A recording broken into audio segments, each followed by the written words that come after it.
Natura ne furnizează tot ce este necesar pentru o sănătate bună.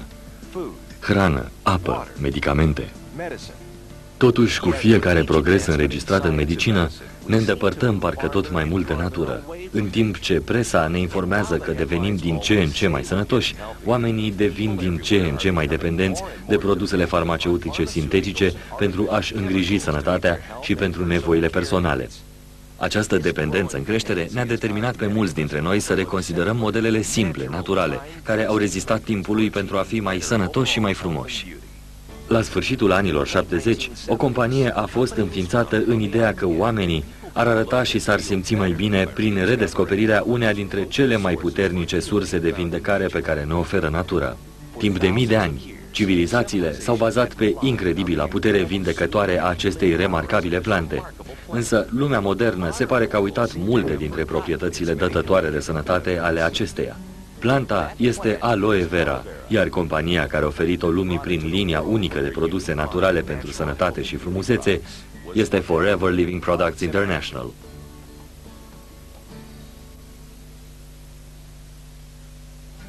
Astăzi, aloe vera ajută ca milioane de oameni să trăiască mai sănătoși, mai fericiți, în timp ce Forever Living Products a devenit cel mai mare cultivator de aloe vera și totodată producătorul și distribuitorul numărul 1 mondial al produselor pe bază de aloe.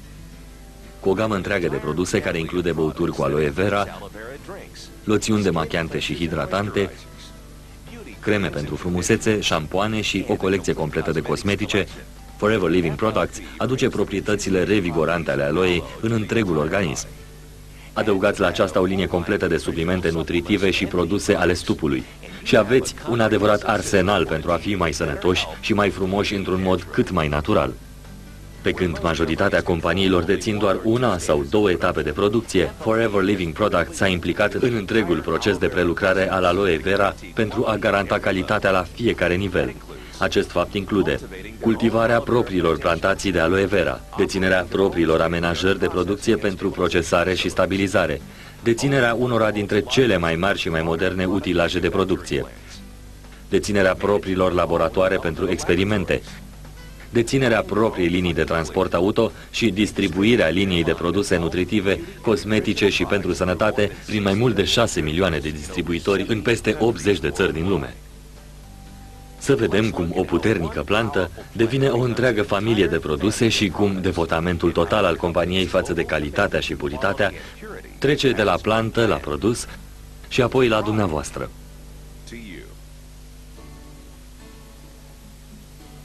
Obținerea unor produse de cea mai bună calitate pentru sănătate și frumusețe începe de la sol. Forever Living Products cultivă mii de hectare de pământ fertil bogat în Statele Unite, Mexic și Republica Dominicană.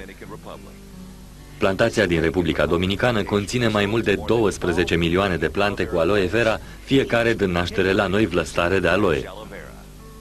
Pentru a asigura puritatea plantei, se folosesc numai îngrășăminte naturale, iar plantele sunt cultivate prin rotație pentru a reînnoi solul. Forever Living Products a avut mereu convingerea că multe dintre problemele de sănătate de astăzi se datorează chimicalelor și poluanților. Cultivând, recoltând și prelucrând într-un mediu nepoluat chimic, fără pesticide, Forever Living Products realizează produse naturale pentru oameni sănătoși și implicit pentru o lume mai sănătoasă. Producerea aloe vera pură este un proces migălos. Cea mai mare parte a muncii de cultivare, recoltare și prelucrare trebuie făcută manual, astfel că Forever Living Products are mulți angajați locali, atât pe plantații cât și pentru prelucrarea plantei. Salariile atractive și beneficiile generoase de sănătate fac acest serviciu atractiv, el fiind o parte importantă din economia locală. Fiecare plantă de aloe crește ca o mlădiță din rădăcina unei plante mature. Aceste mlădițe sau muguri, cum mai sunt ei denumiți, sunt plantați pentru a forma noi plante de aloe. După 2 ani de cultivare atentă, frunzele exterioare ale plantei sunt gata de recoltat. Fiecare frunză matură de aloe vera se îndepărtează cu grijă manual de pe plantă. Muncitorii fac o mică incizie de-a lungul tulpinei și îndepărtează atent frunzele pentru a nu le distruge pe cele tinere care sunt încă în plină creștere. Plantele de aloe vera rămân productive timp de 3 până la 4 ani după ce se maturizează, fiecare producând peste 50 de frunze în timpul vieții. Odată ce o frunză este tăiată de la plantă, gelul pur din interior devine vulnerabil la efectele dăunătoare ale aerului și oxidării. Dacă este expus, gelul devine maroniu și își pierde proprietățile. Forever Living Products își ia toate măsurile pentru a minimiza această expunere în timpul recoltatului, astfel că gelul rămâne în forma lui cea mai proaspătă și mai pură. Aceasta presupune prelucrarea frunzelor imediat după recoltarea lor.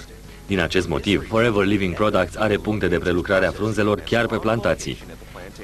Camioanele sunt încărcate în câmp și trimise rapid la fabrică pentru prelucrarea plantei. Frunzele sunt supuse unui proces de curățare, în timpul căruia sunt scufundate de câteva ori în apă rece, apoi sunt spălate sub presiune pentru a îndepărta orice impurități înainte de a fi tăiate. Fiecare frunză este apoi controlată pentru a nu fi deteriorată, iar capetele sunt îndepărtate înainte de a fi încă o dată limpezite și pregătite pentru extragerea gelului. Sistemul patentat al Forever Living Products de extragere a gelului se bazează pe separarea gelului pur de aloe de coaja frunzei. În timp ce alți producători utilizează întreaga frunză, inclusiv coaja, Forever Living Products a descoperit că acestea nu are proprietăți curative reale. Astfel că, în loc să amestece gelul cu produsele secundare inutile, Forever Living Products trimite coaja înapoi în câmp pentru descompunerea naturală. Acesta îmbogățește solul cu substanțe nutritive, revigorându-l pentru generațiile următoare de plante. Odată ce gelul este extras din frunză, el este colectat în containere de oțel inoxidabil, apoi filtrat pentru a îndepărta rămășițele nedorite de coajă și pulpă. Deoarece gelul pur de aloe se deteriorează rapid atunci când este separat de coajă, el este imediat supus unui proces patentat de stabilizare care îl protejează de oxidare și îl oferă în întreaga lui putere naturală. După stabilizare, gelul este supus unor teste de laborator pentru a fi sigur de puritatea și puterea acestuia. Deși Forever Living Products este cel mai mare producător de aloe vera pură din lume, calitatea rămâne pe primul plan. Realizarea de produse de care depind sănătatea și îngrijirea a milioane de oameni înseamnă o mare responsabilitate. Astfel, în timpul procesului de prelucrare, Forever Living Products testează și retestează continuu produsele și ingredientele sale pentru a se asigura că ele întrunesc cele mai înalte standarde de calitate și puritate. Aceste standarde necesare i-au adus companiei Forever Living Products mai multe recunoașteri. Ea a fost prima companie din industrie care a primit prestigioasa siglă de aprobare a Consiliului Științific Internațional pentru Aloe. Această dovadă de puritate este asigurarea că pe primul plan se află atât calitatea cât și cantitatea de gel pur din aloe din fiecare produs. În plus, băuturile cu aloe vera ale Forever Living Products au primit și certificatele internaționale kosher și islamică drept dovadă acceptării și recunoașterii sale pe plan mondial.